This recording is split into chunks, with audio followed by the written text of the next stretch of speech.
नमस्कार दोस्तों, स्वागत है आपका अपने चैनल गणेशा में। जैसे कि हम जानते हैं आज बुधवार है और मोक्षा एकादशी भी है और बुधवार को गणेश जी का दिन होता है। तो बुधवार को जरूर सुने गणेश जी की ये कहानी, आपको मिलेगा सुहाग व भाई की लंबी आयु का आशीर्वाद। भगवान श्री गणेश हर हमारी जो समस्या होती है, हमारी बाधा होती है, उन सबको दूर करते हैं। अपने सुहाग की लंबी आयु और ससुराल में हमेशा खुशियों से भरा रहे, ऐसा वरदान देने वाले भगवान श्री गणेश की कहानी आज हम आपको सुनाएंगे। तो दोस्तों, अगर आप मेरे चैनल पर पहली बार आए हैं तो प्लीज़ चैनल को लाइक, शेयर एंड सब्सक्राइब कर दीजिए और बेल आइकन का बटन भी प्रेस कर लीजिए, जिससे कि आने वाली वीडियो का नोटिफिकेशन आपको टाइम से मिल जाए। और वीडियो अच्छी लगे तो कमेंट सेक्शन में गणपति जी की जय हो जरूर लिखिएगा। तो चलिए शुरू करते हैं। भगवान श्री गणेश की पूजा हर पूजा से पहले की जाती है। महिलाएं खासकर अपने पति की लंबी आयु के लिए भगवान श्री गणेश की पूजा जरूर करती हैं। ऐसी मान्यता है कि भगवान श्री गणेश की पूजा करने से पति की लंबी आयु होने के साथ साथ ससुराल हमेशा खुशियों से भरा रहता है, वहाँ कोई भी दुख दरिद्रता कभी नहीं आती। तो आइए सुहाग की लंबी आयु देने वाले भगवान श्री गणेश जी की अद्भुत कहानी हम सुनते हैं। एक समय की बात है, एक भाई बहन रहते थे। बहन का नियम था कि वह अपने भाई का चेहरा देखकर ही खाना खाती थी। वह सुबह उठती थी और जल्दी जल्दी सारा काम करके अपने भाई का मुख देखकर ही उसके घर जाती थी। एक दिन रास्ते में एक पीपल के नीचे गणेश जी की मूर्ति रखी थी। उसने भगवान के सामने हाथ जोड़कर कहा कि मेरे जैसा अमर सुहाग और मेरे जैसा अमर पीहर सबको दीजिए। यह कहकर वह आगे बढ़ जाती है। जंगल की झाड़ियों के कांटे उसके पैरों में चुभ जाते हैं।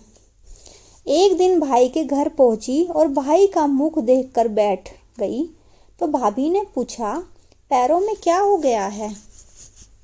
यह सुनकर उसने भाभी को जवाब दिया कि रास्ते में जंगल में झाड़ियों के गिरे हुए कुछ कांटे पाँव में चुभ गए हैं।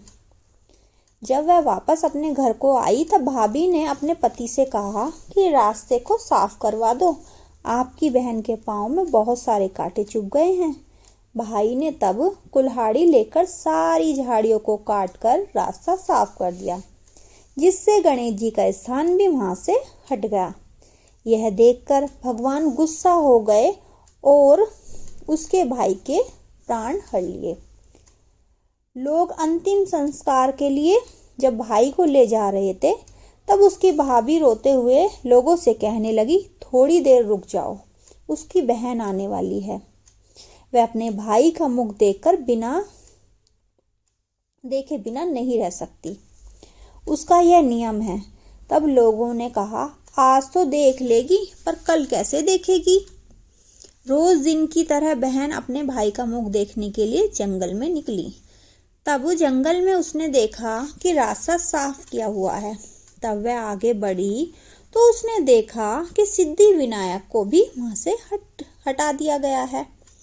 तब उसने जाने से पहले गणेश जी को एक अच्छे स्थान पर रखकर उन्हें स्थान दिया और हाथ जोड़कर बोली, भगवान मेरे जैसा अमर सुहाग और मेरे जैसा अमर पीहर सबको देना। और फिर बोलकर आगे निकल गई।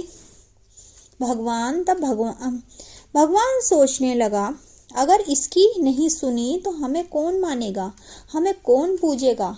तब सिद्धि विनायक ने उसे आवाज दी, बेटी इस खेजड़ी की 7 पंक्तियां लेकर जा और उसे कच्चे दूध में घोलकर भाई के ऊपर छींटा मार देना, वह उठकर बैठ जाएगा। यह सुनकर जब पीछे मुड़ी तो वहां कोई नहीं था। फिर वह सोचने लगी कि ठीक है, जैसा सुना वैसा ही कर लेती हूँ। फिर वह 7 खेजड़ी की पत्तियां लेकर अपने भाई के घर पहुंची। उसने देखा वहां कोई लोग बैठे हुए हैं, भाभी बैठी रो रही है और भाई की लाश रखी है। तब उसने उन पत्तियों को बताए हुए जैसे बताया उसको उस नियम के अनुसार तहत भाई के ऊपर इस्तेमाल किया। तब भाई उठकर बैठ गया। भाई बोला बहन से बोला मुझे बहुत ही गहरी नींद आ गई थी। तब बहन बोली यह नींद किसी दुश्मन को भी ना आए, और उसकी सारी बात अपने भाई को उसने सारी बात जैसे जैसे उसके साथ हुआ अपने भाई को सारी बात उसने बता दी। तो मान्यता के अनुसार ये थी गणेश जी की बहुत ही चमत्कारी कहानी। तो जय सिद्धि विनायक गणपति जी की जय हो। धन्यवाद दोस्तों।